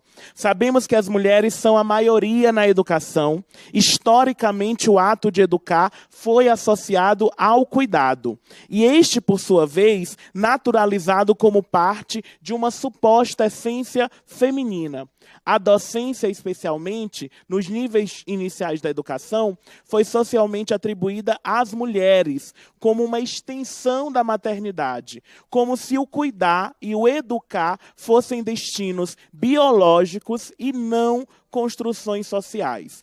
Mas, como desenvolvo no meu livro Transfeminismo, não existe essência feminina. Não nascemos mulheres, nos tornamos. Ser mulher não é um destino dado pelo corpo, pela genitália ou pela biologia. É uma construção histórica, cultural e social profundamente marcada por relações de poder, e é justamente essa construção, baseada em papéis rígidos e naturalizados, que tem nos impedido de ocupar espaços de decisão, de exercer poder e de sermos reconhecidas plenamente em nossa diversidade. É importante afirmar que, embora não haja uma essência, existem violências concretas direcionadas aos corpos marcados como femininos, sobretudo aos corpos de mulheres cisgêneras e de pessoas com vagina, que enfrentam desde cedo a marcação da violência patriarcal. Ainda assim, insistimos, ser mulher não é uma identidade física, nem uma única experiência, por isso que eu trabalho com o conceito de mulheridade. Por isso, toda análise que pretende compreender as condições de acesso e trabalho das mulheres na gestão da educação pública federal precisa reconhecer também a realidade das mulheres trans, das pessoas não binárias, das experiências dissidentes que constroem esse campo. Grande parte da minha fala se dedicará a destacar as condições de acesso e permanência das mulheres no serviço público. Isso porque me parece fundamental reconhecer que, antes de falarmos sobre ocupar cargos de gestão, precisamos nos perguntar: como podemos estar nesses espaços de poder se muitas vezes sequer conseguimos ingressar ou permanecer no serviço público? E quando conseguimos, enfrentamos cotidianamente práticas de assédio, silenciamento e deslegitimação.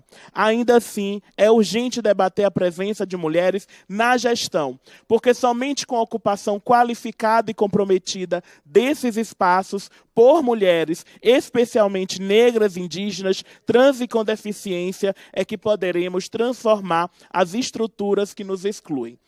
A presença de mulheres na educação superior representa a grande maioria, né? 54%. No entanto, essa maioria não está nos cargos de gestão, nas progressões de carreira, nem no reconhecimento da produção acadêmica. É urgente, é até interessante destacar que na pandemia a produção dos homens aumentou e das mulheres diminuiu, porque em casa os homens conseguiam publicar os artigos que estavam arquivados e as mulheres deixaram de publicar porque tiveram que cuidar dos filhos. Apenas 14,7% das mulheres negras têm ensino superior completo. Na pós-graduação, o cenário é ainda mais excludente. Menos de 3% das estudantes são mulheres pretas. Entre os docentes permanentes da pós-graduação, mulheres negras representam apenas 2,5%. Ou seja, a cada 100 professoras, menos de 3 são mulheres negras. Isso não é acaso, é reflexo direto de um sistema estruturado para dificultar o acesso e a permanência de mulheres negras em nossas instituições de ensino. Os obstáculos são enormes, são simbólicos, nós temos dados estatísticos, o assédio moral e sexual, como minhas companheiras muito bem apontaram, é um entrave constante, né? Um estudo de 2023 da FGV aponta que mais de 36% das servidoras públicas federais já sofreram algum tipo de assédio. Por isso, antes tem defendido que o combate ao assédio deve ser prioridade nas gestões de ensino. Isso passa pela criação e implementação efetiva de protocolos de enfrentamento ao assédio, com escuta qualificada, responsabilização de agressores e garantia de proteção da vítima. Também defendemos o direito das mulheres assediadas de serem removidas para outro local de trabalho sem prejuízo profissional, quando isso for parte de sua segurança e dignidade. Direito este que deve ser garantido como parte de reparação institucional, né? Até porque muitas vezes o assédio acontece não é apenas dentro da nossa mesma instituição, é dentro do mesmo departamento. Então, como é que a gente vai conseguir continuar desenvolvendo o nosso trabalho no departamento com um companheiro que é assediador, né? Outro ponto que trazemos é a necessidade de política de permanência para mães, especialmente mães solos, mulheres com deficiência e famílias atípicas. Nosso sindicato tem debatido muito sobre essas questões, né? É preciso criar os espaços de acolhimento, mas também a legislação precisa ter política de flexibilização de carga horária e também a questão dos critérios para a progressão. Muitas companheiras mães ou em famílias atípicas não conseguem progredir na carreira porque não conseguem fazer a pontuação que é exigida para progredir por conta do excesso de demanda. Então, se você tem um corte de 20 horas na sua carga horária, né, ou seja, pela metade, é razoável que você também deva pontuar a metade dos pontos que é exigido para progredir na carreira, mas, infelizmente, isso não é automático. Então, a gente precisa urgentemente discutir nas instituições outros critérios de avaliação acadêmica para mulheres que são mães solos e para as famílias atípicas.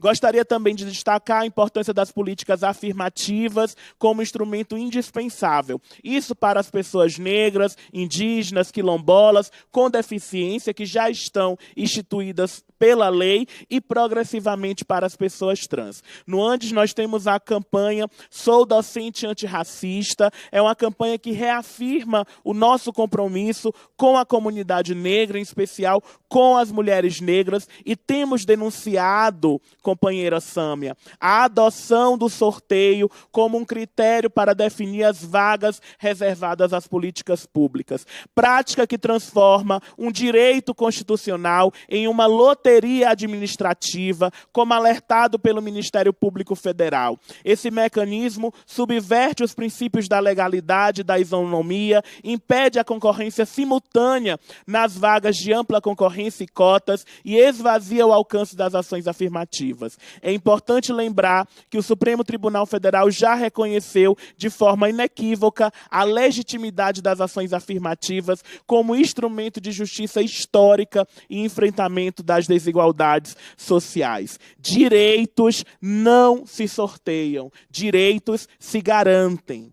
No que tange às ações afirmativas para a população trans, atualmente, mais de 20 universidades públicas já adotam cotas específicas para pessoas trans, o que mostra que essa não é uma medida que não tem legitimidade. Ainda assim, recentemente, a Justiça impediu a FURG de continuar adotando um edital específico para as pessoas trans. Isso, além de impedir que a justiça social aconteça, é um ataque gravíssimo à autonomia universitária. Como que nossas universidades não podem estipular editais próprios de ações reparativas? Como que a justiça pode intervir? E, para finalizar, um dia eu entrei numa universidade pública no interior do Piauí. Era só uma menina assustada, sem saber ao certo quem era. O coração batia forte, metade medo, metade coragem e um tanto de sonhos. Sonhos que eu nunca pensei em realizar e que hoje percebo que já realizei. Eu sonhava em ser alguém, ainda que não soubesse exatamente quem. Hoje, no serviço público, eu tenho um nome, uma carreira, eu sou respeitada e referenciada pelo meu trabalho. Foi dentro da universidade que eu transicionei e vi a minha universidade mudar comigo, porque a nossa presença transforma os espaços, e é por isso que seguimos afirmando com a força da experiência e da luta. É urgente garantir mais travestis, mais mulheres negras, quilombolas, indígenas e pessoas com deficiência nos espaços de poder na gestão pública. Reforçamos, em nome do Andes Sindicato Nacional, que a luta por condições dignas de acesso e permanência das mulheres na gestão na educação pública federal só pode ser compreendida a partir de um projeto classista que reconheça e enfrente as múltiplas opressões que atravessam as vidas das mulheres trabalhadoras. Essa luta precisa considerar classe, raça, identidade de gênero, sexualidade e deficiência. Seguiremos atentas, organizadas e mobilizadas dentro e fora das instituições em defesa de uma educação pública, gratuita, laica, de qualidade e socialmente referenciada, porque garantir esse direito é abrir caminhos para que mais de nós possam ocupar todos os espaços que historicamente nos foram negados. Obrigada.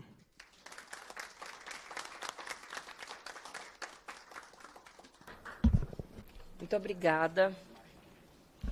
De fato, nem parecia que estava lendo, então foi isso mesmo que você prometeu. Bom, encerradas as exposições das convidadas, eu passarei a palavra aos parlamentares inscritos por até 3 minutos. Como os parlamentares não estão aqui presentes, eu gostaria de perguntar se tem alguém daqui do nosso público que acompanha a audiência que gostaria de fazer alguma intervenção. O microfone está à disposição. Por 3 minutos, por favor.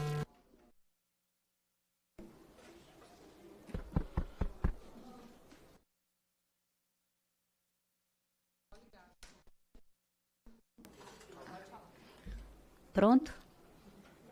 Oi? Bom, já é boa noite, né? Gente, essa mesa é brilhante, né? Brilhantíssima. Letícia, você me emocionou muito. Sua fala foi bem emocionante, viu?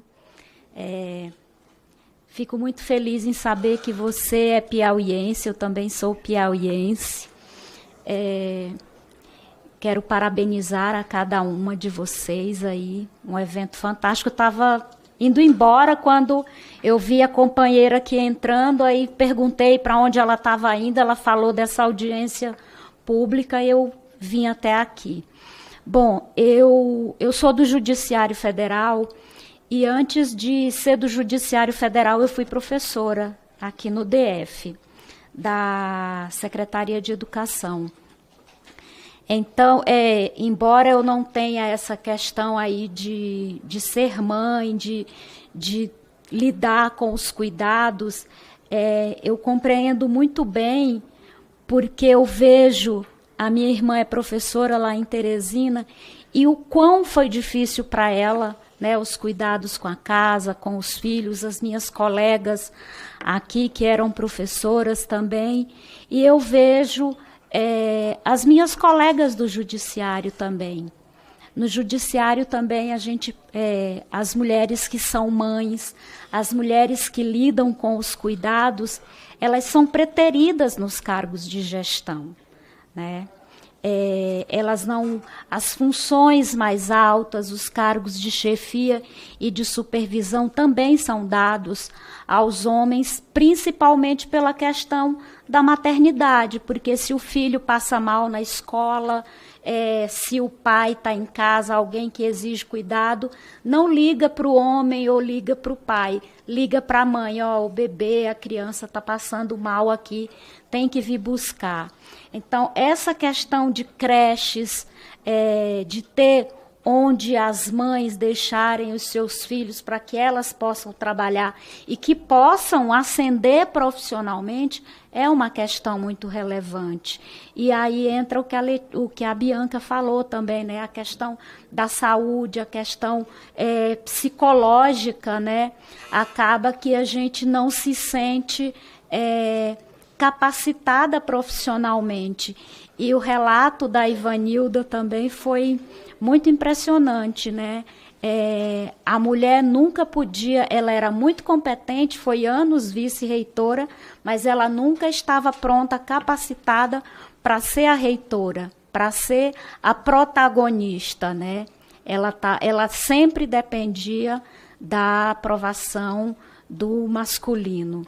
Então, parabéns a cada uma de vocês e muito obrigada, viu? Foi um grande aprendizado aqui essa tarde. Obrigada. Muito obrigada. Mais alguém quer fazer uma intervenção? Pois não, se puder, antes de se apresentar, dizer o nome de qual entidade faz parte. Boa tarde, boa noite já, né, a todos e todas aqui presentes. Eu fico muito emocionada, assim, eu sou do Instituto Federal do Espírito Santo, sou Cristina, sou assistente social, e mediante essa mesa maravilhosa, esplêndida, eu fico, assim, perplexa, porque, assim, a realidade do meu Instituto Federal lá no Espírito Santo é o quê?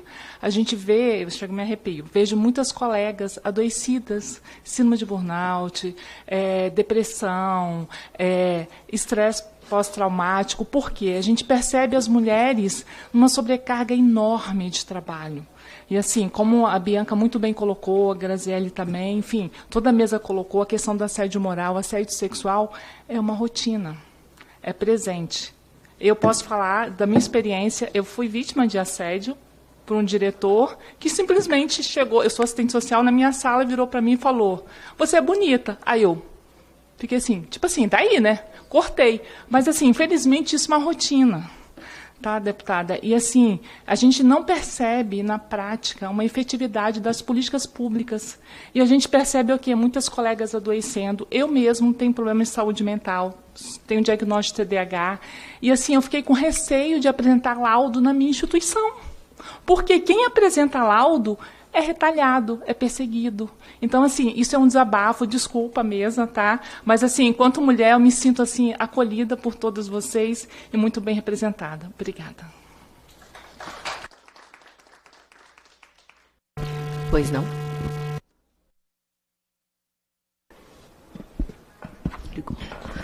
Boa noite. Eu sou Rosângela Costa, da Direção Nacional da FASUBRA.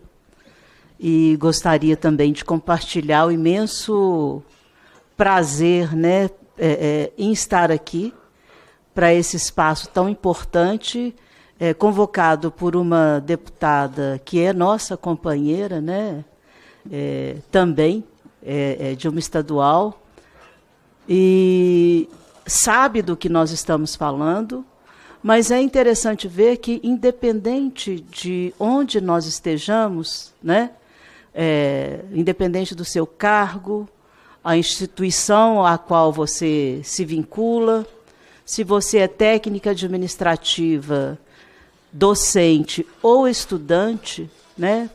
Faltou esse segmento aqui no nosso debate para ele ficar mais bonito e mais completo.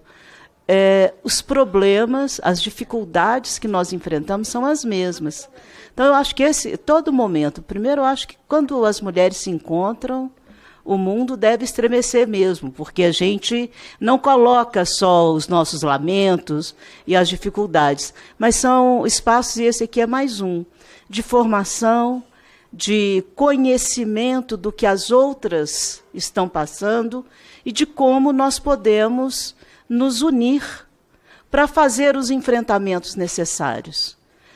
E entender que cada enfrentamento que eu faça individualmente, ele compõe um conjunto de ações que devem se encontrar mais à frente para que a gente realmente lute por políticas públicas que acolham, que cuidem e que façam realmente com que um Estado surja dessa nossa luta, um Estado de igualdade, laico, respeitoso, e que todas nós caibamos nessa construção e também depois para aproveitar os direitos que esse Estado possa nos oferecer. É isso, estou muito feliz de estar aqui e também com as minhas, vou puxar a sardinha para nós da FASUBRA, com as minhas companheiras da FASUBRA, além da maravilhosa e brilhante intervenção da companheira Letícia, que sempre ensina algo para nós toda vez que a gente a escuta. Um beijo para todas vocês e principalmente para você, deputada, que está sempre ao lado de nós em todas as lutas. Obrigada. Muito obrigada. Outro para você. Mais alguém quer fazer uma intervenção? Ou a gente pode já passar para as considerações finais da mesa?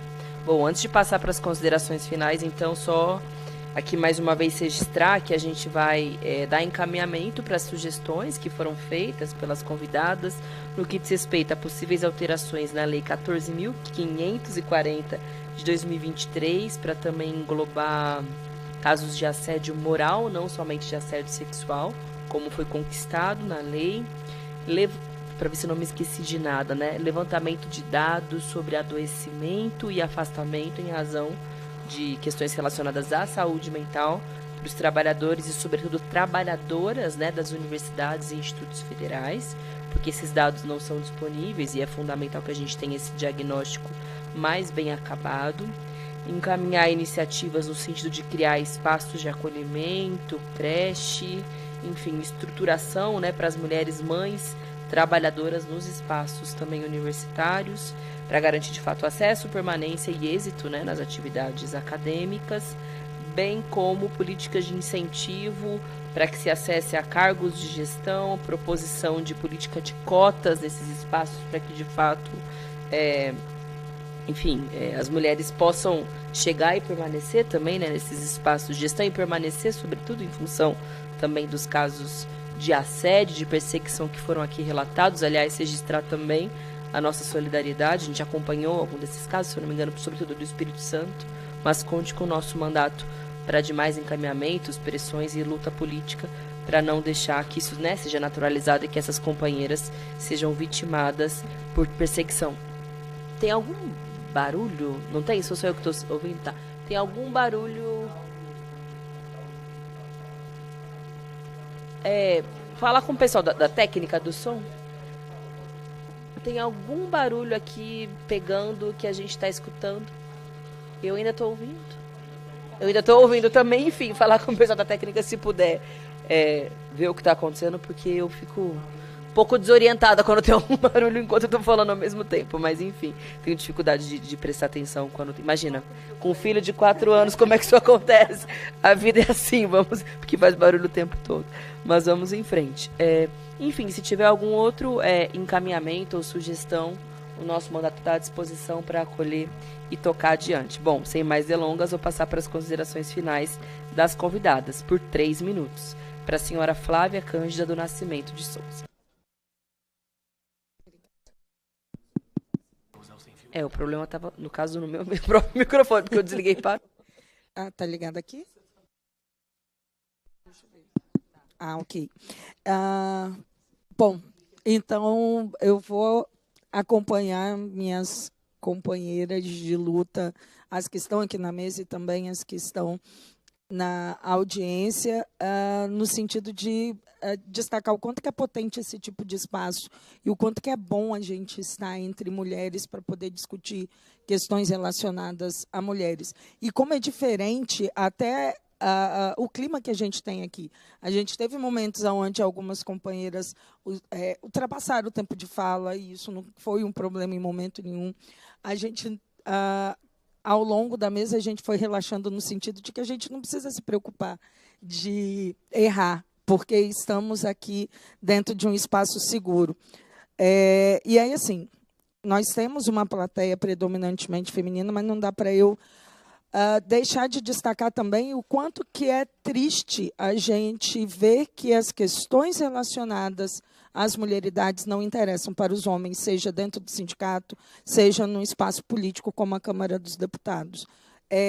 Não dá para não registrar a importância que tem a gente não ter homens aqui para poder nos ouvir e para entender quais são os problemas que nós passamos. E isso é mais uma comprovação do quanto que o machismo estrutural, do quanto que a discriminação que nós, mulheres, sofremos em todos os ambientes, incluindo os nossos ambientes de trabalho, continua se reproduzindo dentro dessa sociedade. E demonstra, mais uma vez, o quanto que é importante que a gente tenha atitudes concretas para poder modificar algumas realidades nas instituições federais de educação, para que no futuro a gente não tenha mais esse tipo de configuração dentro de um espaço onde mulheres estejam apresentando seus problemas e as suas dificuldades, né? Bom, eu preferia terminar falando coisas mais positivas, mas não dá para não falar sobre isso, né? Bom, e aí, falando, para a gente tentar terminar de uma maneira realmente mais positiva, eu concordo plenamente com a deputada o quanto que é importante a gente discutir a questão do financiamento público, a gente rediscutir a questão do orçamento.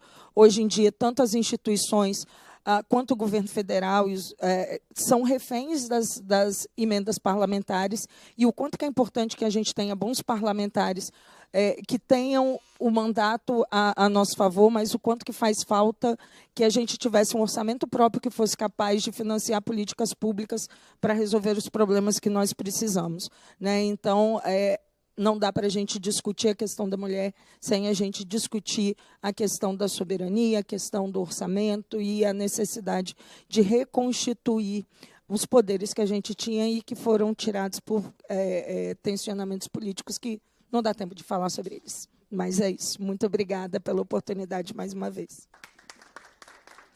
Eu que agradeço, Flávia. Agora passo a palavra a Graziele.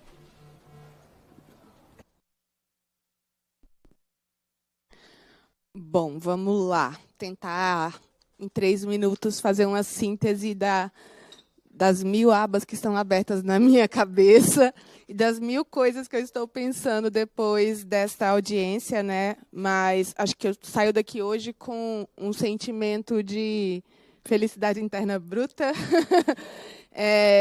da potência que é construir os sindicatos da Educação Federal, Andes, FASUBRA e Sinasef, e construir isso em unidade, né?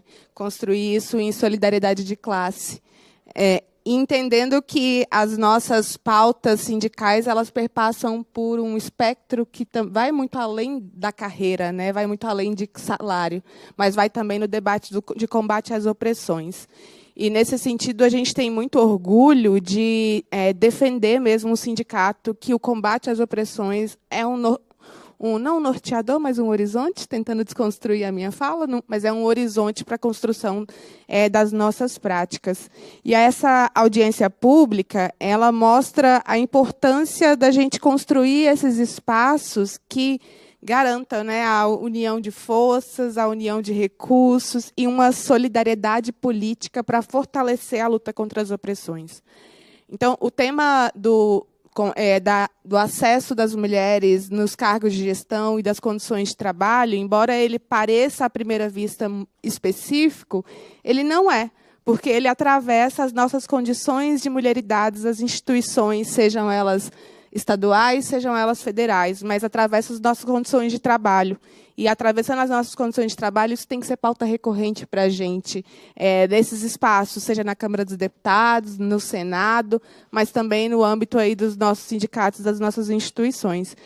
E aí essa audiência pública vem nessa linha de fortalecer com que tudo isso que a gente traz aqui não seja apenas um espaço de uma formalidade, de uma audiência pública, mas que se mostre, né, numa efetividade de construções de práticas que a gente possa romper com machismo, com patriarcado, com esse lugar que as mulheres ocupam aí de criar estereótipos para a gente, né? Sobretudo mulheres sindicalistas, temos sempre um estereótipo aí de mulheres raivosas, de mulheres embrutecidas, mas que a gente está numa luta aí para construir mesmo a isonomia das condições salariais, a isonomia do acesso aos espaços e fortalecer as nossas instituições, porque, de fato, as instituições, quando são geridas por mulheres, elas também pensam outras perspectivas, e não que a gente seja super-heroínas, mas que, assim, a gente tem aí questões que nos atravessam e isso é colocado para a gente.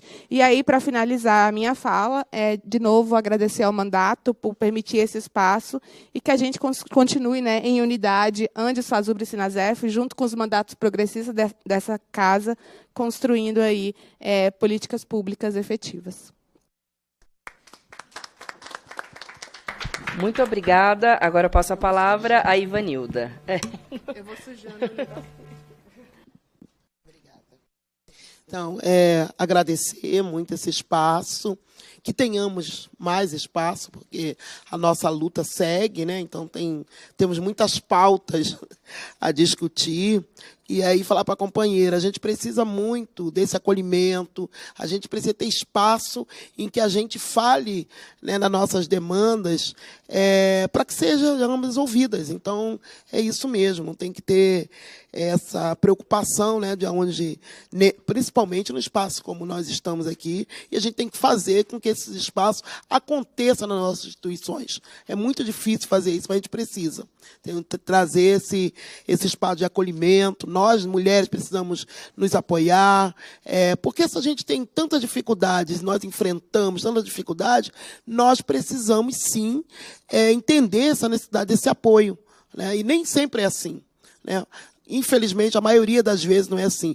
E os homens fazem isso com a maior tranquilidade. Se apoiam o tempo todo, com políticas contra nós mulheres. Então, a gente tem que aprender a fazer isso, e dialogando, criando esses espaços dentro das instituições, cada vez mais que a gente promove isso, e cobrando, né? Porque é assim que a gente consegue. Então, essa luta, e eu não sou pessimista, né? Resistir é preciso, e mulher negra sabe que para sobreviver precisa resistir. Essa resistência é uma questão de sobrevivência e traz resultado.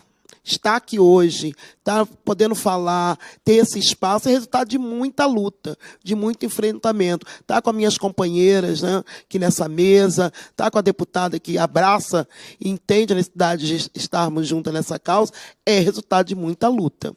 Então, acho que é isso, é entender que essa luta está valendo muito a pena.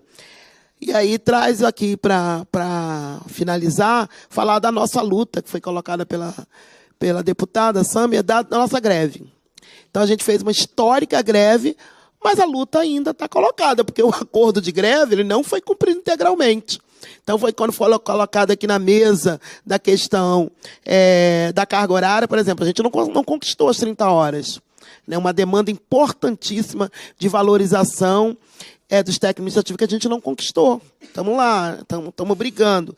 E aí, assim como uma parte importante da nossa categoria, que são os aposentados, aposentadas e pensionistas, também não conquistaram o reposicionamento dos aposentados. Então, são demandas importantíssimas que vai além da questão salarial, mas por valorização, e que assim, a gente segue lutando e resistindo. Então, muito obrigada, e que a gente siga aí na conquista cada vez mais ampliada dos nossos direitos. Obrigado. Muito obrigada. Agora eu passo a palavra para a Bianca.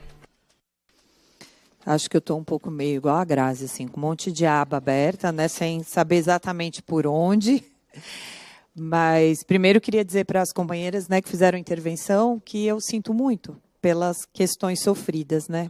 Isso me fez lembrar que, há pouco tempo, a gente ganhou um código novo, né, é o Código de Ritmo de Trabalho Penoso e outras dificuldades físicas e mentais relacionadas ao trabalho. Então, se a gente tem esses dois códigos, é porque as condições de trabalho não estão boas. E isso me trouxe, né, uma outra lembrança que, pouco depois da retomada da pandemia, no nosso instituto, eu sou do Instituto de Biologia da Unicamp, a gente resolveu fazer um levantamento dos afastamentos que chegavam no nosso RH. Não foi da universidade. Foi um recorte só do nosso instituto. E aí a gente se depara que, antes da pandemia, a gente tinha em torno de 30%, não vou lembrar o número exato, mas era quase próximo a 30% de afastamento por saúde mental. Pós-pandemia, isso vai para 68%. E quando a gente faz o recorte de gênero, isso fica ainda maior. Então, assim, 90% eram das mulheres, por conta dessas múltiplas jornadas que elas vão se desdobrando, né? Aí a gente fala, né, de dar melhor condições, mas as condições quais? Porque se a gente está em casa, a gente soma, não dá para dividir. Se a gente está fora, está preocupado com o que está em casa. Então, acho que eu sempre vou acabar trazendo, né, esse recorte de que a gente precisa ter cuidado, né? Nós não estamos adoecidas porque não temos capacitação para estar nos lugares que estamos.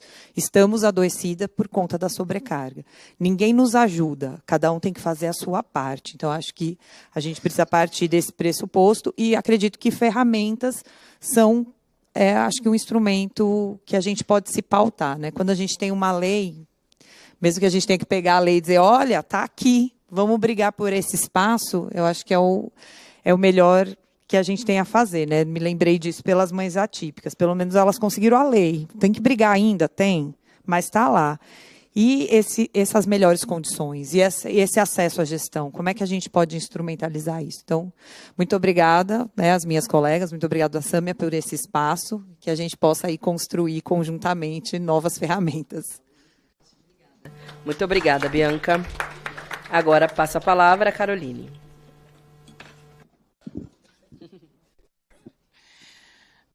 Antes, agradecer a Sâmia pelo convite de estar aqui, porque quando tem cronômetro eu fico nervosa, eu começo a falar.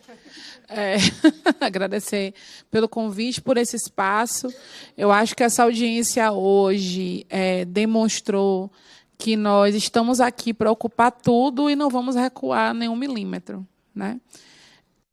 Tanto nas instituições federais, na Câmara, nas Assembleias Legislativas, nas câmaras municipais, porque a gente não quer mais que outros falem por nós e digam o que a gente precisa, mas que a gente coloque em pauta nossas bandeiras, né, coloque as nossas necessidades e disputemos todos os espaços de poder.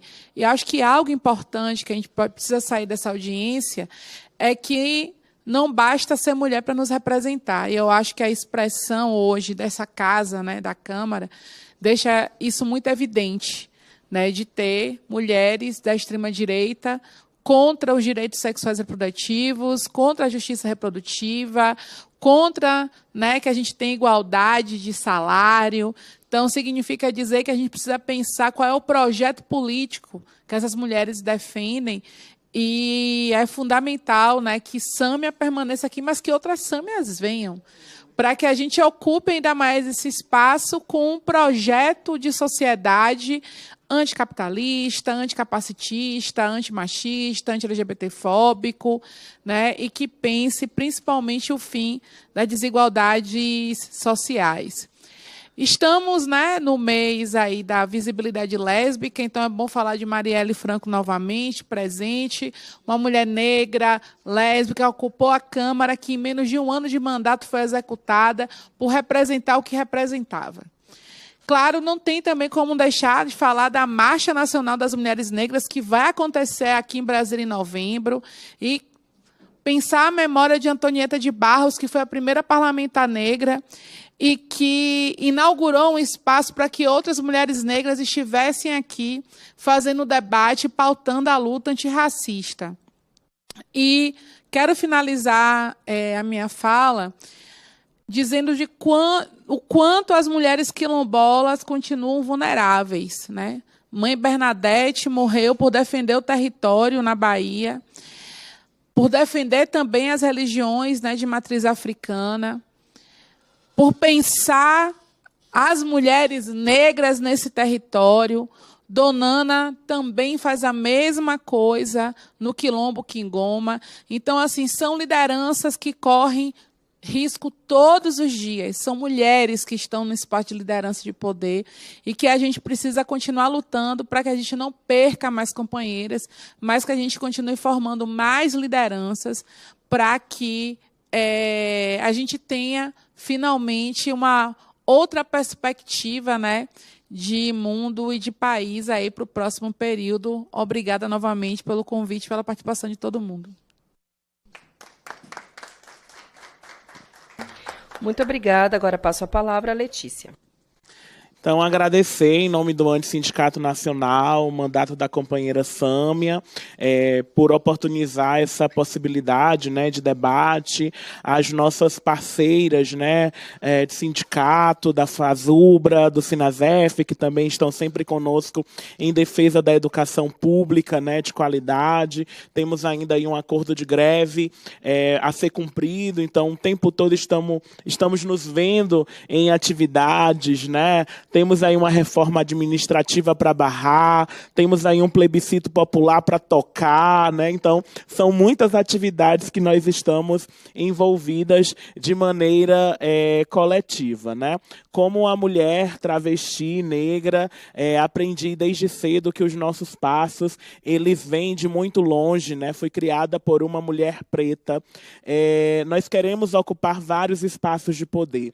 Talvez eu não seja a primeira travesti reitora de uma universidade federal, mas eu tenho certeza que todo o trabalho que eu tenho feito e que outras companheiras estão fazendo possibilitará um dia que nós tenhamos uma reitora de uma universidade, de um instituto, enquanto uma travesti negra, quiçá que nós tenhamos uma presidenta travesti negra também. Esses são os sonhos que nós queremos semear e esses sonhos já estão próximos de acontecer pela luta que nós estamos efetivando agora. É esse movimento de sankofa, de olhar para frente, olhando também para trás, de se movimentar em várias direções, sem se esquecer do nosso legado, da nossa ancestralidade. Então, que a gente possa seguir com essa chama, né, acesa, incendiando o mundo e, principalmente, tocando o terror, tocando medo nos companheiros, que eles temam a gente, que se eles acham que a gente é dirigentona, né, Ivanilda? Que a gente é muito durona, né? Eles ainda não viram nada. A gente vai ocupar muito mais e vai seguir com a nossa força, com a nossa resistência, né? E os afagos a gente deixa para quem merece, porque a gente sabe ser muito doce também. Obrigada. A gente gosta de ser chamada de brava, afinal de contas, isso mostra um mínimo de noção né, com quem eles estão lidando. Muito bem. Bom, gente, em nome dessa comissão, eu quero agradecer a participação das convidadas, que nos honraram com as suas exposições e esclarecimentos. Agradeço também a todos que participaram e assistiram essa audiência pública, presencialmente e online. E eu também quero agradecer às servidoras e servidores da Comissão de Administração e Serviço Público e também da Câmara que nos apoiaram, nos assessoraram na realização dessa audiência. Nada mais havendo a tratar, eu declaro encerrada a presente reunião.